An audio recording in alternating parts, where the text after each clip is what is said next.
जय हिंद बच्चों, हम चैप्टर पढ़ रहे हैं Evans tries an O level. आइए आगे पढ़ते हैं। Jackson was the senior prison officer on D wing. पिछले वीडियो में आपने देखा कि इवांस से दो लोग मिलने के लिए आए। वो दोनों के दोनों जेल अधिकारी थे। जैक्सन एक सीनियर प्रिजन ऑफिसर था डी विंग का, and he and Evans had already become warm enemies. और जैक्सन और इवांस शुरुआत से ही दुश्मन बन गए थे। वॉर्म एनिमीज मतलब एक दूसरे के प्रति गर्मजोशी से दुश्मनी दिखाना। At Jackson side stood officer Stevens. Jackson के बराबर में ऑफिसर स्टीवंस खड़ा था। स्टूड का मतलब होता है खड़े होना। ऑलरेडी यानी कि पहले से ही। A burly surly looking man who recently recruited to the profession. वो एक बर्ली सर्ली दिखने वाला व्यक्ति था और वो नया नया इस प्रोफेशन में आया था। रिसेंटली का मतलब है अभी हाल ही में, नया नया। रिक्रूटेड का मतलब है भर्ती होना। प्रोफेशन तो आप समझ ही गए होंगे, जेल अधिकारी बनने की नौकरी। Jackson nodded Curtly. जैक्सन ने काफी कर्टली से हिलाते हुए बोला, and how is our little Einstein this morning then? तो हमारा छोटा आइंस्टाइन कैसा है इस सुबह? Wasn't he a mathematician mister Jackson? ई मैथमेटिशियन नहीं थे क्या मिस्टर जैक्सन? ई यहां पे कौन है? आइंस्टाइन। मैथमेटिशियन यानी कि गणितज्ञ। I think E was a ज्यू मिस्टर जैक्सन। और मेरे विचार से ई ज्यू भी थे mister Jackson. Evans face was unshaven. Evan का जो चेहरा था उस पर दाढ़ी बढ़ी हुई थी, बिल्कुल अनशेवन था, यानी कि शेव नहीं की हुई थी। And he wore a filthy looking red and white bubble hat upon his head.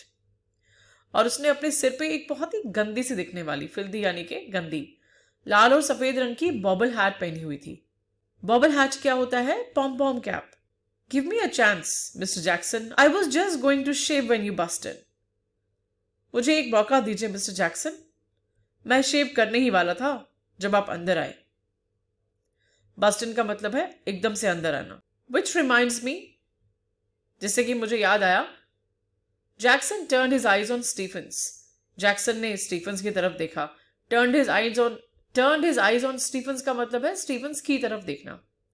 Make sure you take his razor out of the cell when he is finished scraping that ugly mug of his. Clear? ध्यान रखना कि जो उसका razor है, जो blade वो use करेगा शेव करने के लिए, उसे तुम उसके सेल से बाहर निकाल देना जब वो अपनी शेविंग खत्म कर ले। और शेविंग के लिए वो किस प्रकार के शब्दों का प्रयोग करता है? वो कहता है स्क्रेपिंग। स्क्रेपिंग का मतलब क्या होता है? खुरचना। दैट अगली मग। अगली क्या होता है? एकदम कुरूप। मग ऑफ हिज का मतलब क्या है? मग यानी कि चेहरा।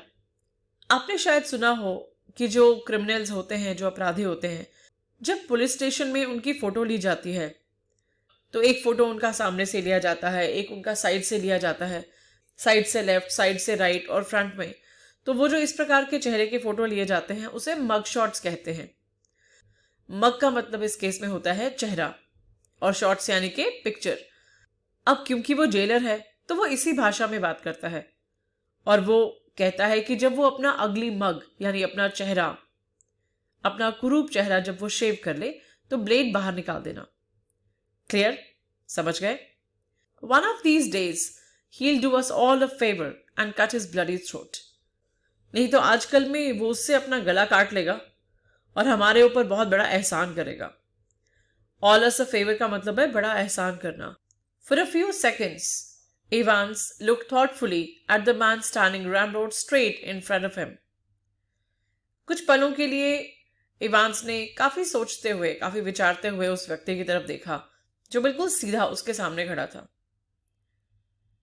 रामरॉड स्ट्रेट का मतलब है एकदम छड़ी की तरह सीधा खड़ा होना। स्टैंडिंग तो आप समझ ही गए होंगे, खड़े होना। थॉटफुली यानी कि विचारते हुए या फिर सोचते हुए। इन फ्रंट ऑफ हिम यानी कि उसके बिल्कुल सामने। A string of second world war medals proudly paraded over his left breast pocket. Second world war में जो उसने मेडल जीते थे, किसने? जैक्सन ने। वो बहुत ही गर्व के साथ उसने अपनी लेफ्ट ब्रेस्ट पॉकेट के ऊपर लगाए हुए थे। Mr. Jackson, was it you who took my nail scissors away? Evans had always worried about his hands.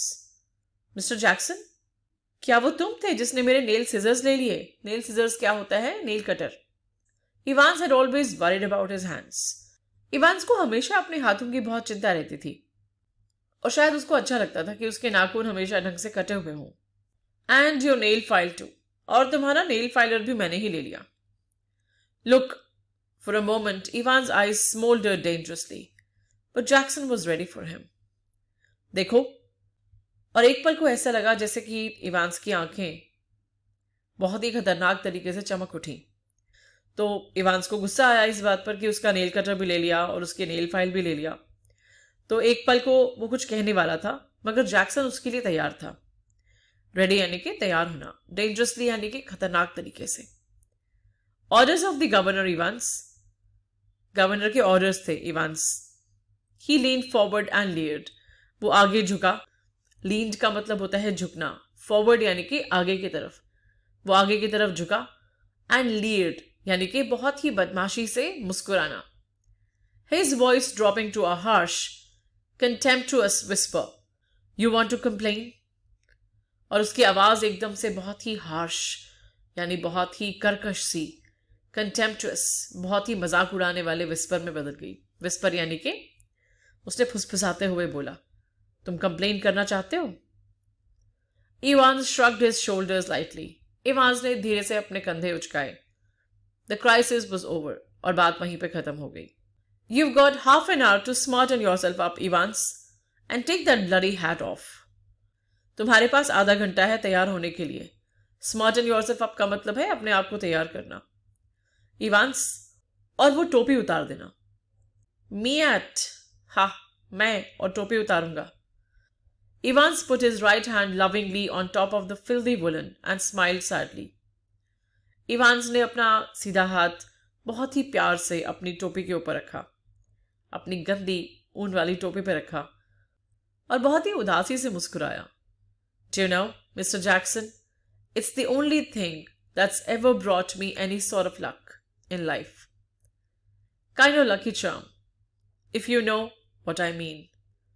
आपको पता है मिस्टर जैक्सन, केवल यही वो एक चीज है जिसने शायद कभी भी मुझे कोई लक लाया हो जीवन में, यानी कि ये टोपी मेरे लिए बहुत ही भाग्यवान है। काइंड ऑफ लकी चार्म, बिल्कुल एक लकी चार्म की तरह। If you know what I mean, अगर आप मेरी बात का मतलब समझ पाए हो। And today I thought, well, with me exam and all that, और आज मैंने सोचा कि आज तो एग्जाम है और सब कुछ, तो ये टोपी तो मेरे पास होनी चाहिए। Buried somewhere in Jackson was a tiny core of compassion. And Evans knew it. Jackson के मन में गहरे कहीं, बेरिड का मतलब है गड़ा हुआ होना या एकदम छुपा हुआ होना, कहीं पर एक टाइनी कोर ऑफ कंपैशन था। कंपैशन क्या होता है? करुणा। तो इवांस को मालूम था कि जैक्सन के मन में कहीं पर तो छुपी हुई करुणा है। अब आगे क्या होगा? एग्जाम की तैयारी भी पूरी हो गई और इवांस को भी तैयार होने के लिए बोल दिया गया है। आगे क्या होगा ये अब हम अगले वीडियो में जानेंगे। इस वीडियो को हम यहीं रोकते हैं। धन्यवाद।